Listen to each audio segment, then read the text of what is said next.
Well, good morning, ladies and gentlemen. I'm Morton Blackwell, president of the Leadership Institute, and it is my pleasure to welcome you to this, our May Wednesday Wake Up Club breakfast. We live in interesting times.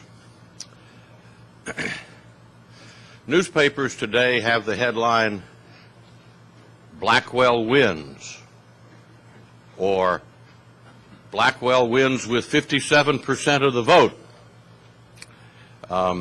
However, it's not this Blackwell that they're talking about. It's cousin Ken Blackwell, who won the Republican primary for governor of Ohio.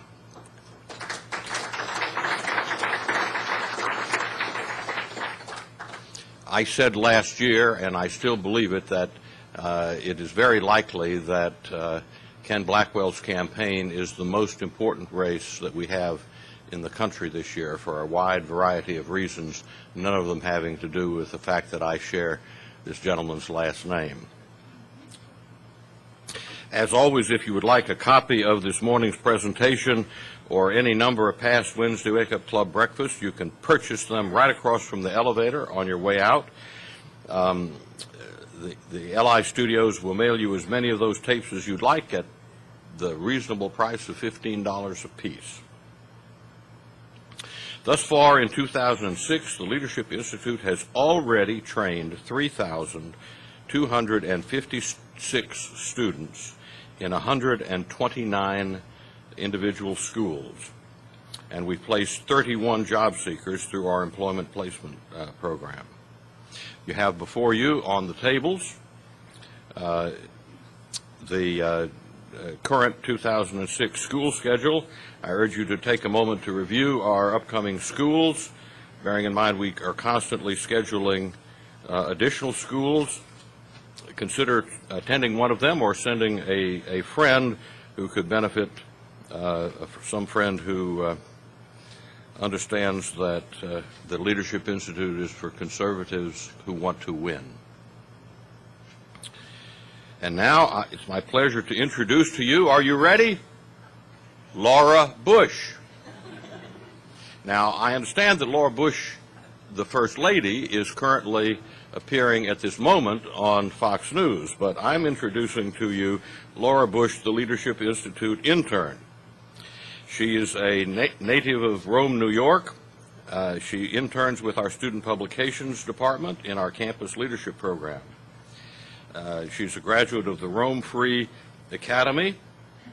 Laura attends Le Moyne College, where she recently founded an independent student newspaper, the Le Moyne Vision.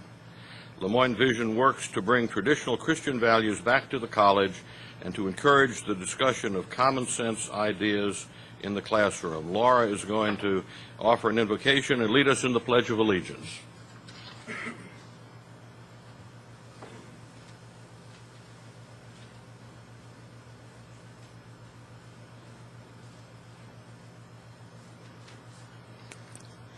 Please stand as we pray.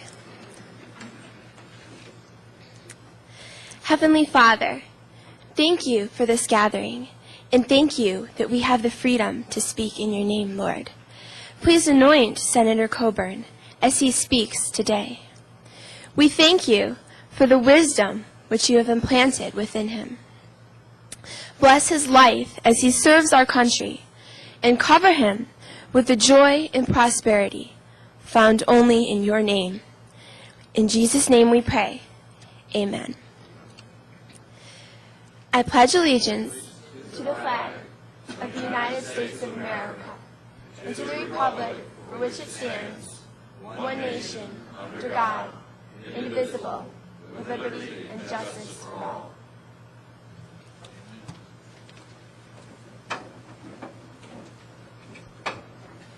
Thank you very much, Laura.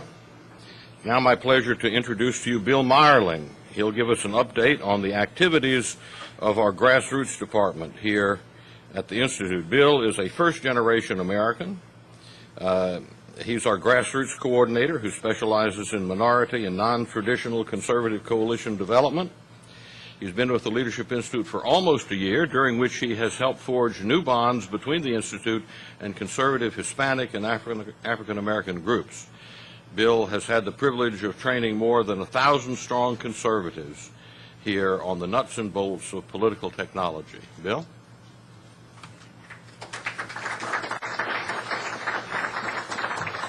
Good morning. Just a few short notes on the Leadership Institute and on the Grassroots Department and what great news we have to share with everyone here today.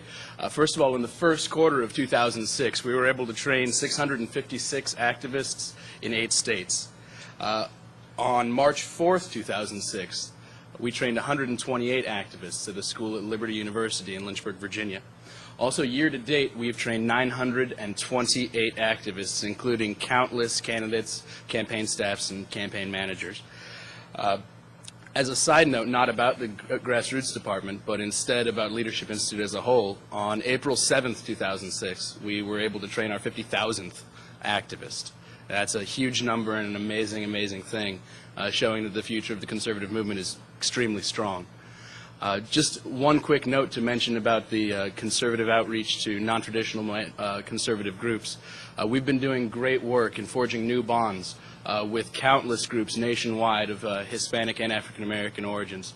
And it's great to be able to make those inroads for the Leadership Institute and work with the Leadership Institute to train those conservatives how to win. So thank you very much.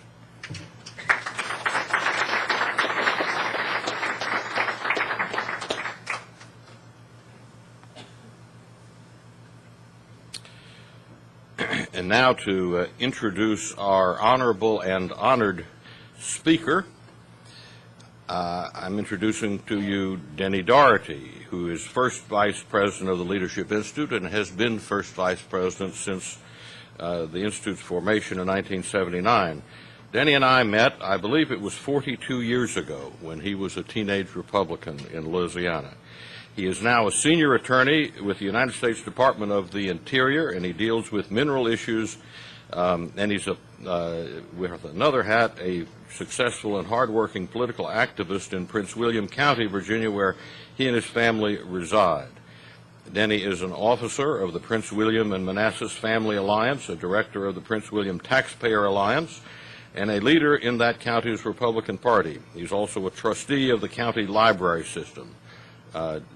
Michael Dennis Doherty, a.k.a. Denny Doherty.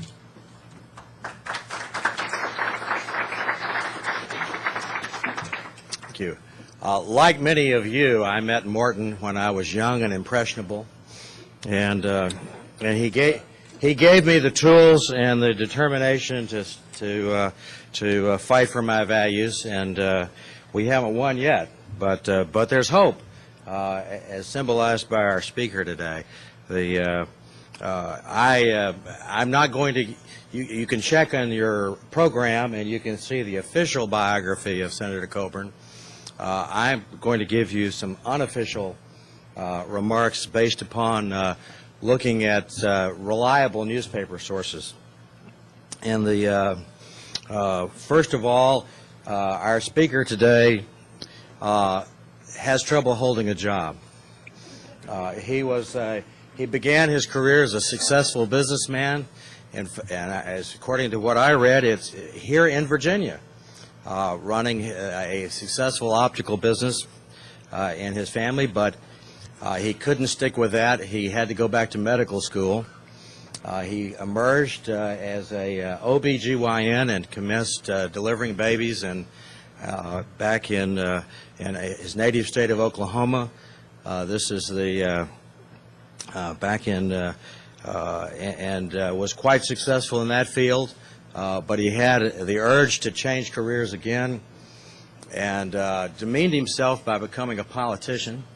Ran for Congress and was elected, and came and served a very distinguished 6 years in Congress. He didn't understand that promises were not important, and observed his promise to retire at the end of 6 years, and as a citizen legislator, live up to his term limits promise.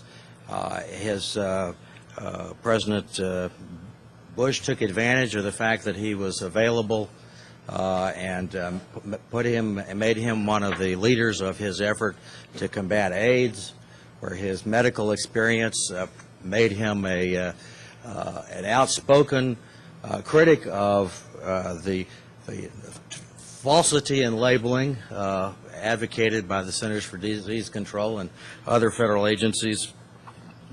And then, despite his efforts to leave Congress, the voters in Oklahoma would hear nothing of it and brought him back, sent him back to serve in the U.S. Senate in 2004. A freshman senator, as you know, is not supposed to be heard. He's only to be seen. But Senator Coburn, Dr. Coburn, as he prefers to be called, has not observed the rules.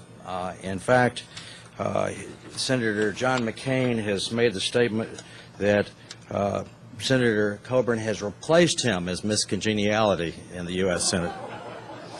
He has made just last Thursday, for the first time in many, many years of efforts on Senator McCain's part in trying to get a record vote, much less a successful vote on the practice of earmarking, also known as pork.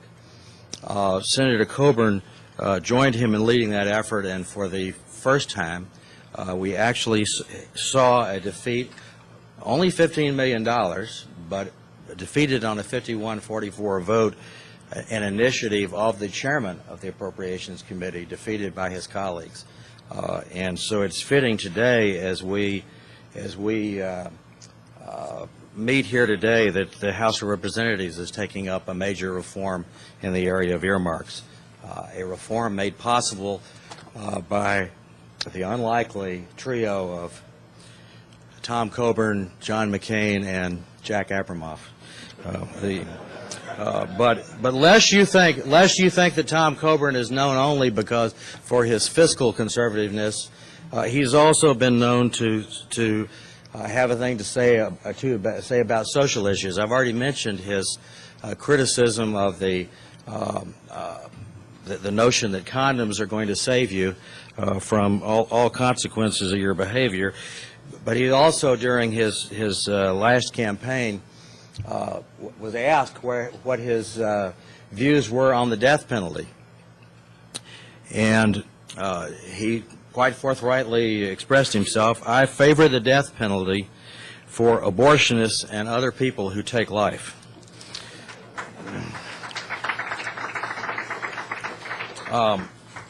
Besides the Washington Post and Robert Novak's column, the other principal source that I looked to was the noted public commentator on political issues, Mallard Fillmore. If you read Mallard Fillmore, as I do, you would notice that Senator Coburn was one of the few public officials who drew 5 cartoons in a row, or was it 6, and all sympathetic, which is quite amazing for a man as ethically challenged as Dr. Coburn. I don't know if you know that both in the House and now in the Senate, his ethics have been called into question. As far as I know, he has never been cleared of the charge that he delivers babies while serving as a member of the United States Congress. Clearly a conflict of interest, and one on which the Ethics Committee will be forced to deal at some point. Mr. Mallard had a couple of interesting comments within the last month about Senator Coburn. He said, "This freshman Senator, Tom Coburn, thinks lawmakers from both parties spend way too much of our money on pork projects. I'll bet none of the cool senators let him sit at their table in the cafeteria." Whoa! Senator Tom Coburn of Oklahoma throws decorum out of the window, upbraids other senators from both parties for overspending.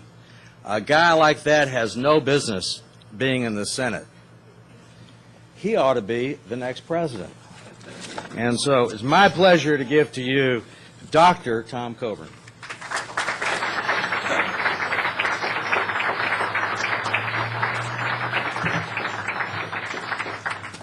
Well, it's great to be here. Thanks for what you guys do for the future. The interesting thing, I think, a concept that has been lost all too often in Washington, but it's not lost here, is you have to think long run. Think, how do we change things in the long run? How do we preserve things for the long run? And that's what this Leadership Institute does. It's about building for the future. It's not about thinking next week or next month or next election. It's about thinking for the future, and I appreciate what you do, and I'm pleased to be here. I've got an outline of some points that I want to make with you. Look, I want to go back just a couple of remarks. Innocent life, taken intentionally, is wrong. And I've gotten a lot of heat for my statements. It was said in the context of being asked about the death penalty. There's no question about it. But the point is where's our foundation? What are we going to just, as we trend along, are we going to deny truth and fact and accommodate what feels good? We can't, but we have. And so to change that requires leadership, and also requires some boldness with words. You know, truth is truth, and sometimes it's uncomfortable, but it's still true. One of my favorite stories, I've delivered 4,000 babies. I actually delivered a baby last weekend, which is probably the greatest pleasure that I get to do in anything, besides loving my grandkids, kids, and wife. But Laura, I appreciated your prayer, because a lot of times we don't really connect with the power of that medium to a higher authority and reality about what can happen. But this story is about a little 3-year-old who wanted a baby sister. And he said to his daddy, "Daddy, I want a baby sister. How do I get a baby sister?" Well, he wasn't going to go into how you get a baby sister, but he said you have to pray for one. So that night they run upstairs. When he's putting him to bed, kneels beside the bed and asks God for a baby sister. And the next morning, the little boy runs down the stairs and, "Daddy, where's my baby sister?" I said, "Son, sometimes you have to pray a long time about things, but you have to be earnest in your prayer." So the next night, same thing. He runs downstairs the next night. "Where's my baby sister?" Well, like most 3-year-olds, he's into things and out of things and has forgotten about it. And about 18 months later, in the middle of the night, his dad wakes him up and says, "Come on, son, we're going to the hospital." And they go into the hospital room, and there's his mama, and lying in a bed, and under her right arm is this beautiful, beautiful baby girl. And under the left arm is another beautiful baby girl. And the little boy looks at his mom and kind of goes like this, looks up at his dad, looks back at his mom, and asks his dad to lean down. He said, "Daddy, aren't you glad I quit praying after 2 nights?" So the point is it works. I don't know why I'm in politics, other than I know I'm supposed to be obedient to what I feel called to do. And that's why I'm here. I enjoy medicine a whole lot more than politics. I enjoy Oklahoma a whole lot more than Washington. But I love this country, and I love what the opportunities that have been given to me and those around me and the people I love, and I think they're worth preserving. And I think it's important that we have people who aren't worried about getting reelected and aren't worrying about, you know, bruising somebody else up with the truth, and are willing to stand up for what the very things that made this country great. It was attributed to Alexander Tyler that the average age of the world's great civilizations have been 200 years. The nations have progressed through the following sequence: from bondage to spiritual faith, from spiritual faith to liberty, from liberty to abundance, from abundance to selfishness, from selfishness to complacency, from complacency to apathy, from apathy to dependency, and from dependency back to bondage. I think we're somewhere near the latter part of that assessment of free societies. We're on an unsustainable course as a nation. We are on an unsustainable course as far as our economics are concerned. We're on an unsustainable course in terms of our moral decline. And we're on an unsustainable course in terms of the way we lie to ourselves about everything's going to get better without us working hard to change it. It won't. It's going to require leadership. Every problem we have that is in front of us is fixable if we're just honest with ourselves about what the real problem is. You know, you can't fix a problem until you've identified it. That's why the battle on earmarks is so important. is because it's not about earmarks. It's about the gateway drug addiction that earmarks lead to and lead away from responsible governance. You know, I was debating on the floor last night with Barbara Boxer and Senator Feinstein for another $11 million on levees at Sacramento on a project that's been going 46 years, $130 million, and all of a sudden we got to have more because the Corps hadn't done it well in the past. We got to go back and fix it, but we're going to use the same people to fix it that didn't do it right the first time. And we're going to do it on an emergency basis. But I outlined in that debate that the money they wanted they could have had, but we earmarked over $13 million for museums to San Francisco last year. Earmarked. So instead, we're going to steal money from our grandchildren to fix a levee system that probably needs to be fixed, probably not on an emergency basis that is made, but still needs to be fixed. But we're going to do both. So we're going to steal doubly from our children, and we're not going to be responsible. Everything we have that it faces us is solvable. I don't know, you saw the Social Security trustees report this week. Total liability is up another $2 trillion. Who pays for that? Not many people in this room. How it's going to be paid for is by a decreased standard of living for our children and our grandchildren. The Enron trial is going on right now, and I'm thinking about all the accounting gimmicks that were used and how those critical leaders of that are being prosecuted. And I ask myself, why isn't anybody prosecuting the U.S. Congress and the administration and the agencies who are lying to the American public about the truth of our financial situation? You know, if we had to file a 10-K with the SEC and we put in it what we publish, whether it be the Office of Management and Budget or the Congressional Budget Office or what senators or congressmen say, we'd be in jail. And this is the biggest corporation in the country, and yet there's no cost to be dishonest with the American people about our financial situation. Medicare last year we spent $130 million more than we took, $130 billion more than we took in, and yet there's no leadership to change Medicare. And we know $1 out of every $3 in Medicare doesn't go to help anybody get well, and we know $40 billion of that is fraud. By the way, Sarah, my parking meter's up. So can you have somebody put some money in it? Thank you. I can't believe I remembered that right on time. Isn't that good? That was a good rest last night. But where's the leadership? Here's this program that is going to bankrupt our children. I mean, literally drop their standard of living by 10 or 20%. And nobody's talking about, they're talking about making a adjustment. Nobody's talking about how do we reform health care to where we can meet the obligations that we've committed to and not drown our children. Nobody wants to talk about that because that's dangerous politically. You might not get reelected. AARP may go after you. Who cares?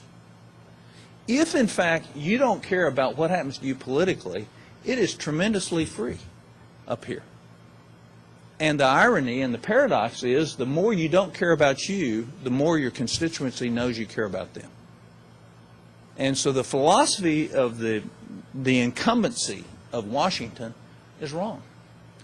They've missed the genius of our creators of this country who said this experiment will work as long as we have real statesmen who care about the country more than they care about themselves. And that's what we have to get back to. You know, I do some campaigning for people, but I've really changed my mind on who I'll campaign for. I want to have a sit down and want to know why they're running.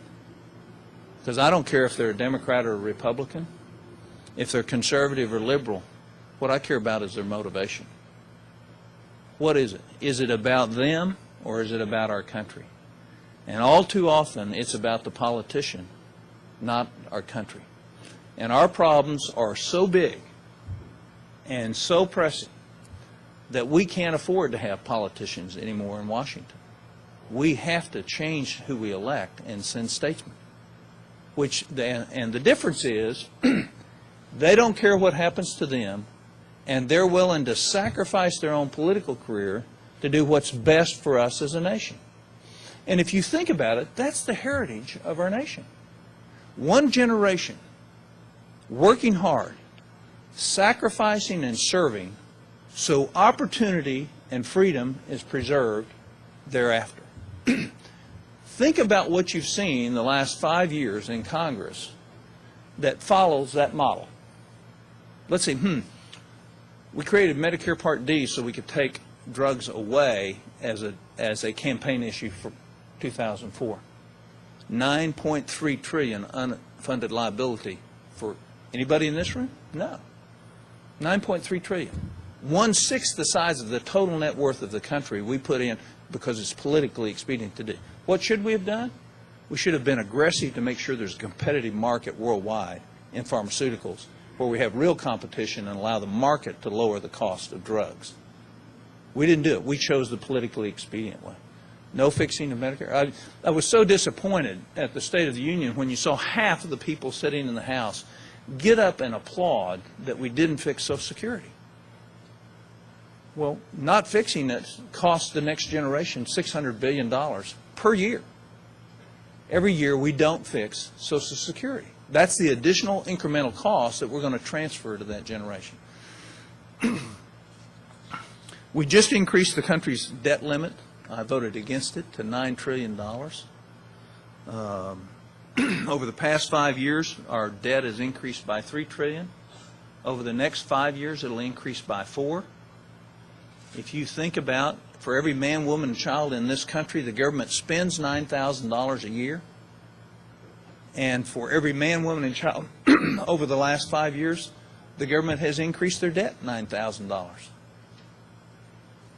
Presently, a family of 4 owes about $217,000 in obligations of the federal government. How do you start out? How do you go to college and know that you're going to have to carry that burden of tax? You can't. And so opportunity through failed leadership is being stolen for the very people we love the most, those that are our children, those that we've nurtured, but yet we won't want to take the hard thing. So I really think at a leadership institute, it ought to be about leadership. And leadership is modeling a behavior that you would like to see in others, recognizing sacrifice as a part of that, and that you getting ahead is the last thing. And I want to draw another correlation because I see this all the time. I'm very concerned about big business in America. And the reason I'm concerned is they've done exactly what the Congress has done. They've decided that their stock price in the short term, because of stock options related to the executives running it, is much more important than the long-term best benefits of their company. And so therefore they do what is economically expedient for their leadership, but is detrimental to their companies as a whole, so they can run the price of the stock up so they can advantage themselves on their own options. And I'll give you a great example of that. Look at the asbestos bill. The asbestos bill that came through the Senate is doomed to failure, but every business that's getting sued wanted that bill. Why? Because it relieved the price of their stock. The stock would float again. It helps them with capital markets. But more importantly, the people who were most likely to benefit when the trust fund goes belly up in about 5 to 7 years won't be there, but their stock options will have markedly appreciated. So we have leadership really does matter. If you model bad leadership, you're going to get other people doing bad leadership. And it's all short term instead of long term. And the genius of our country, the freedom works when you have good, courageous moral leadership, but that leadership has to have its eye on the long term, not the short term. It's okay to lose elections. It's okay to lose votes like we did this week in the Senate. I'd remind all my critics, my first votes got 15 votes. Now we average 45, 47, 48. Next year, if the Republicans are still in power, we'll average 52, 53, 54, because the American people will punish those people who are not going to do the things that secure the long term. I've said enough. Change doesn't happen in Washington till not changing becomes more painful than changing. That's when change happens here. And the way that happens is through knowledge going out to the populace and the pressure coming back. And we are seeing that when it comes to earmarks right now. There's a political price to pay to vote against many of my amendments out there, whether you're a Democrat or Republican. The American people are listening now to what's going on here. They're nervous, they're unsettled. We're in a war. We're mortgaging their children's future, and they're looking to see, is there leadership to start solving the problems? And it really doesn't have anything to do with party. And what it does have to do is with spin. You know, a certain senator from New York that's a mentioned presidential candidate gave a speech on the floor about how bad Republicans were in spending, and then has immediately voted against every one of my earmark reforms, and also co-sponsored or voted for $700 billion in new spending last year. That's the opposite of integrity. That's the opposite of statesmanship. That's pure, raw political manipulation for a benefit of an individual, not of the country. And it's okay to speak about it. We all fall to our human temptations at times. What we need is people holding us accountable. And that's really been the thing that has divided. The Internet is going to be the salvation for our country because it allows the American people to get past the spin of the radio, past the spin of the newspaper. You know, I have to listen to 2 radio stations so I can get the truth. One Fox and one CNN. If I listen to somewhere in between there's a balanced opinion that I can make a decision about. But if I don't want to filter it, I can use the Internet, and I can look at 6, 7, 8, 10 websites in a very short period of time, and I can find information that they didn't consider was newsworthy. And the fact is we ought to be the ones that get to consider what's newsworthy, and the information ought to all be out there, and the Internet's going to supply that to us. It's going to be a powerful tool for people who really have a conservative viewpoint that know that that viewpoint is what's going to secure our future, and we need to learn to utilize it. Martin Luther King, who I think was the greatest leader of the last century, because his was principled, his was sacrificial leadership, his was service leadership. He said this: cowardice asks the question, is it expedient? And I'm paraphrasing, this isn't exactly. And vanity asks the question, is it popular? But conscience asks the question, is it right? Washington asks the wrong question. We ought to be asking what's right, not what's expedient, and not what's popular. And we ought to punish, through the political process, people who are asking the wrong question. You know, I'm a phenomenon. I got elected by promising Oklahoma I wouldn't bring anything home. And I won by 12 points. And I was supposed to lose by 12. The American citizen is smart. They know when they've got a shyster dealing them a bad deck. And they understand, Oklahomans understand, Oklahoma can't be healthy unless America's healthy. Virginia can't be healthy unless America's healthy.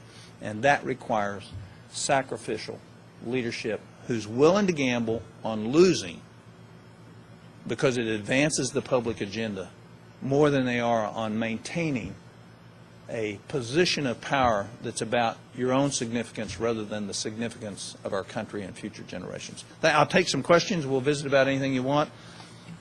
Yes, ma'am.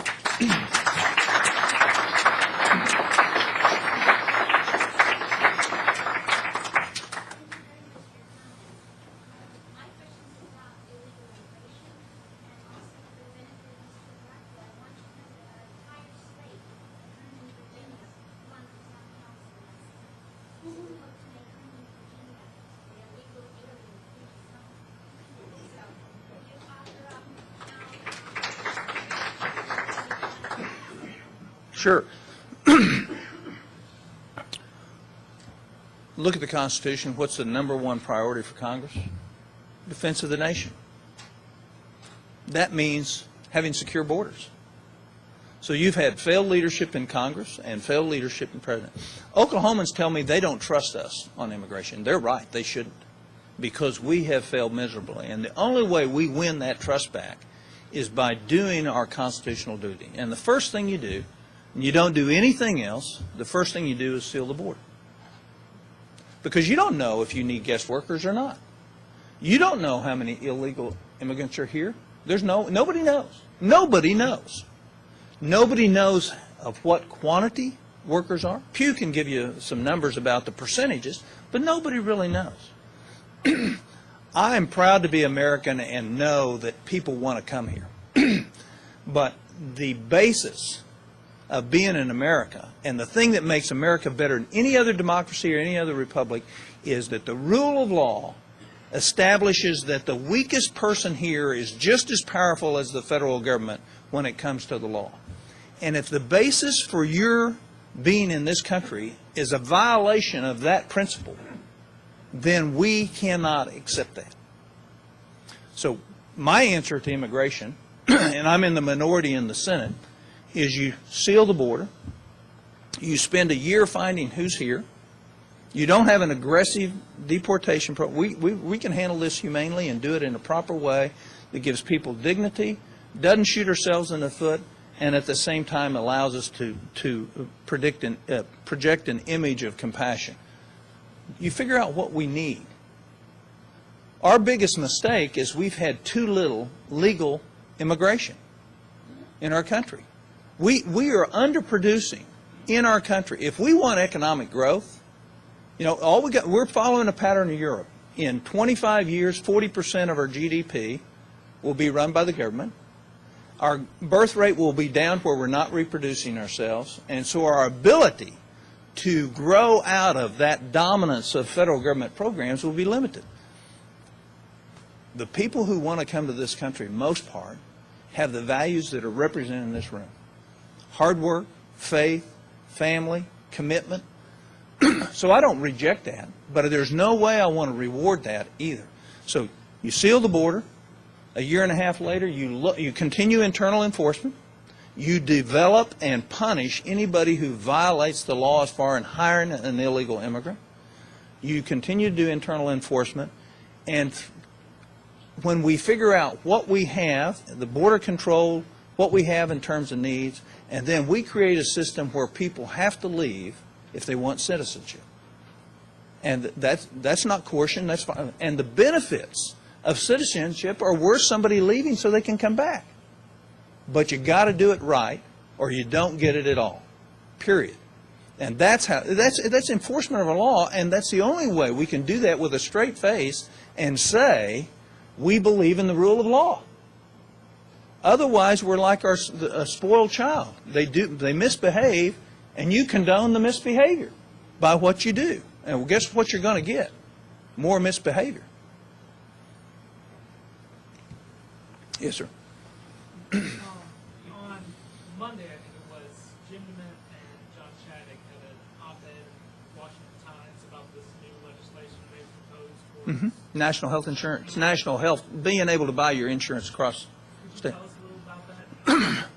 Yeah. And what you think its chances are? Well, I don't know what its chances are. Obviously, I'm not good at picking my amendments for winning. Let's go back to the problem. There's 2 or 3 areas in our country that we've totally ignored what our market system says is the best way to allocate scarce resources, and that's competition. There's no competition in healthcare. It's dominated 60% by the government and 30% by the insurance industry, of which takes 19 cents off the dollar top before it ever gets into the market. 19 cents out of every dollar goes to an insurance firm, never hits healthcare. How do we get a market-based, consumer-driven, transparent healthcare system? This is one, the DeMint-Shaddick plan of allowing you to buy your insurance anywhere you want in the country is part of that. We've got to move to that, where we trust the consumer to make a value decision on what they get for health care and whether that's value. The reason that is important is, first of all, it opens up competition, one, but it also creates innovation. somebody's going to want to sell you something for 5 years for your health care on a discounted present value basis that'll be more valuable to you. Somebody's going to want to sell you a $50,000 deductible policy, which a lot of people could self-insure for.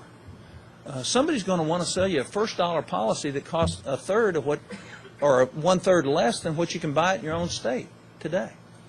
I believe that in terms of health care, competition, in terms of a transparent market is the only thing that will get us out of this. And there's lots of things. We're working to introduce a global comprehensive bill this year that rethinks $2.3 trillion is what we're going to spend on health care this year. It's the largest component of our, and if you sat down and said, if we were to devise a health care system, would we do it what we're doing now? And the answer is absolutely no. There's all the incentives to not spend money wisely and all the disincentives against competition today.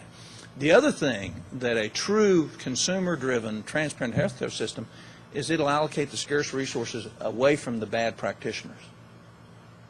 You know, if you're not good or if you're not competent, guess what? You're not going to have any business. And that's either going to drive them for better quality or drive them out.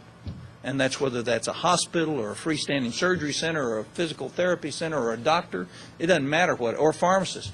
If you let competition and transparency, you're going to see. You're going to see it. That's one component of it. I'm a co-sponsor of the DeMint Amendment in the Senate. I don't think it has much of a chance, but look, I can't predict what wins and what doesn't. I have about a 0% batting average when it comes to that. Yes, sir. In my opinion, two of the most sensitive jobs in this country, security clearances, the counter's office, the CIA, the counter's office, and the FBI.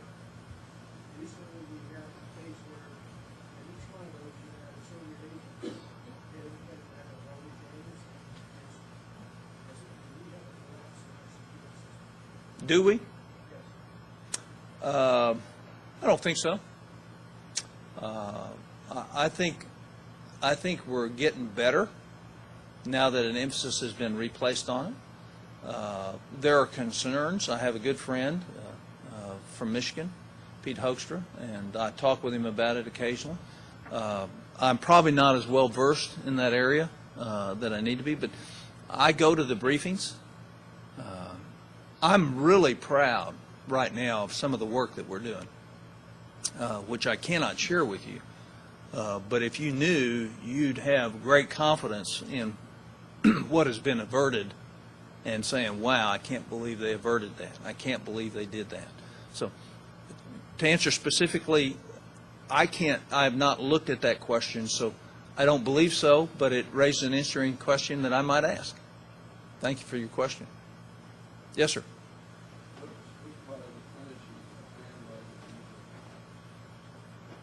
I believe markets allocate scarce resources, period. Look, if you have a home, and if you're from Northern Virginia here lately, your home's appreciated a lot. Well, since it's appreciated a lot, let's do a windfall home mortgage tax on you if you decide to sell it. Look, I come from oil country. We have lost tons of our infrastructure because of poor leadership. We're telling people who lost millions and billions, and I'm not talking about ExxonMobil now, but who lost fortunes as oil went to $10 a barrel, and who are now finally, who struggled and mortgaged everything in their life and continued to invest in an asset, whose asset has now risen. We're saying, you know, sorry, we're going to penalize that in this country. You know, we don't want you. I believe markets will allocate scarce resources. Now, I think there's some things we can do. We ought to more highly incentivize the market for additional exploration, but we need to be nuclear in this country. I'll guarantee you, as somebody who knows science, I'd much rather be sitting next to a nuclear power plant than a coal-generated fire plant any day. Any day. The safety for my family, the risks for my community are far, far less with a third-generation nuclear power plant than they are with any coal-fired technology that's out there. So we need to do, you know, I just had an amendment, I lost it, We're subsidizing, your government's subsidizing the sale of Westinghouse, a British-owned firm, to the Chinese to build nuclear reactors in China who are eventually going to come back here and be sold to us. And you're paying for it. I lost that on the Senate floor. You're paying to the tune of about $150 million of your money to subsidize a British-owned firm to be sold to the Chinese who will then sell us nuclear reactors. You think about that one for a little bit. You can see how misdirected we are. Yes, ma'am. Senator, when you were elected, after you were elected, you said, by the time that you get finished studying the Senate rules, nobody will know those rules any better than you do. I trust that you have acquired that knowledge, and as I recall, Jesse Helms used to use his knowledge of Senate rules to force votes that would compel liberals to take a stand on issues that they just rather avoid. And I'm just wondering, if you can tell us what success you have had so far with something like that, or with other issues, and what you intend to do with that knowledge. Well, first of all, to put 19 amendments into one amendment and divide it on the Senate floor has only been done once in history. And we did it as a freshman senator this last week and surprised everybody. What we've done more importantly is we've stopped things we don't want to have votes on by attaching those type of things to things so they back off. I'm not in an offense mode yet. I'm just in defense and neutral when I get in offense. Look, the thing about Jesse Helms, and this is what I tell my staff all the time, Jesse Helms was a known quantity. He was respected ultimately throughout the Senate because none of it was personal. It's what he believed. But his number one attribute is his facts were always right. Nobody could debate his facts. And what we have to have, and I demanded of my staff, is I want more facts, better facts, and arranged in a better way so nobody can ever dispute our facts. And if you'll notice on the debates on the Senate floor, we're getting where people really don't want to debate us because we have more facts and we have more knowledge about the facts, even in people's own backyard. I mean, we took pictures of the Armed Forces Veterans Home in Gulfport. And we're going to spend 2 or 3 times as much of what should be required to fix that. But we wanted to show. So we had somebody down there. So, we actually we talked to the mayor. I talked to Northrop Grumman about, I lost a vote by 2 votes yesterday on you giving Northrop Grumman, a big employer in Virginia, a $200 million gift. That's what you did yesterday. You gave them a gift, and you gave their insurance company a gift of $200 million. But I talked to Northrop Grumman and said, why are we doing this? And again, think about it. $200 million we didn't have, and we're going to set a precedent. No business interruption insurance anymore for any defense contractor because don't worry about it, Uncle Sam will pick it up. That's what we just said. There's a private contractual relationship between Northrop Grumman and their mutual factory mutual insurance company, which is presently undergoing litigation. So we're going to step in, and legal loss principle is going to apply. We're going to pay Northrop Grumman their business interruption insurance, and Factory Mutual isn't going to have to pay it. And so what we did was transfer from our grandkids to Factory Mutual Insurance Company about $200 million yesterday. You should be buying their stock today. I'm sure it's going up because we just gave them again. One more question. Yes, sir. United Nations is going to elect the main person to the Human Rights Council. China just announced is going to be the candidate. What's your opinion on that? Should U.S. support or against? I think we have to create a parallel track in terms of the world bodies. I think we need to go back and look at the coalition of the willing. The United Nations is corrupt in terms of its finances and in terms of its moral standards. The leader has no credibility with me in terms of what he does or how he does it. And I think the facts speak very well. The fact that Iran has recently been made head of the non-proliferation portion of the UN, and that China and many others who we know have significant problems when it comes to human rights abuses are on it makes a mockery of what the UN was intended to be. So I think we have to use a dual track. We continue to participate in UN. We continue to try to ask for transparency and openness. At the same time, build coalitions outside of it of the willing to say, we want clean air. I mean, the only bureaucracy in the world worse than the U.S. bureaucracy is the United Nations.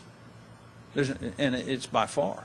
And not one person has gone to jail who took bribes within the UN in the oil for food scandal. And the guy that was in charge of it's on a full retirement, living in Cyprus, never to be heard from again, but no consequences to his behavior. So that is a symptom of a corrupt, what I believe is a corrupt and dishonest organization as far as their integrity. So I think we do what we have to do to move towards major policies. Remember, the United Nations, the biggest thing to me is their peacekeeping operations. That's where $20 billion a year goes. And we ought to make sure that that's doing a great job around the world to truly establish and stabilize peaceful resolutions to things. The core budget of $3 billion a year is probably could be done for $1 billion. But you have the same problem at the United Nations you have in Congress is everybody's got in a fat job and they don't want to see it change. I don't know what to do. I did meet with Mr. Bolton yesterday, who I think is great. I'm glad he's there. I hope he's there in the long run. Thank you.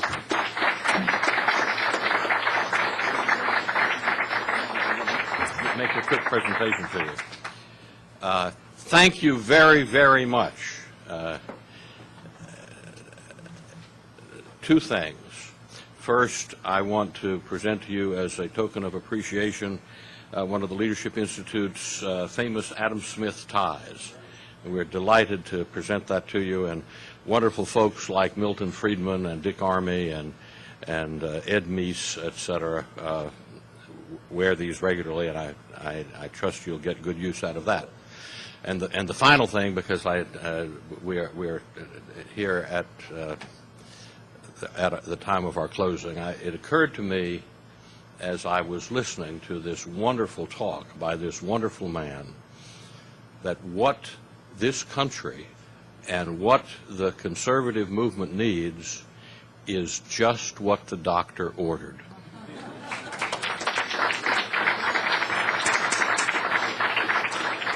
I invite you to join us on Wednesday, June 7th for the next breakfast. The featured speaker will be Genevieve Wood, now of the Center for a Just Society. Those of you who would like a tour of the Leadership Institute, come up here immediately upon adjournment, and you'll get a wonderful tour by Chris Steo, who is the director of our core schools, which is most of the 35 different types of schools that the Leadership Institute conducts. Thank you all very much, and have a nice day.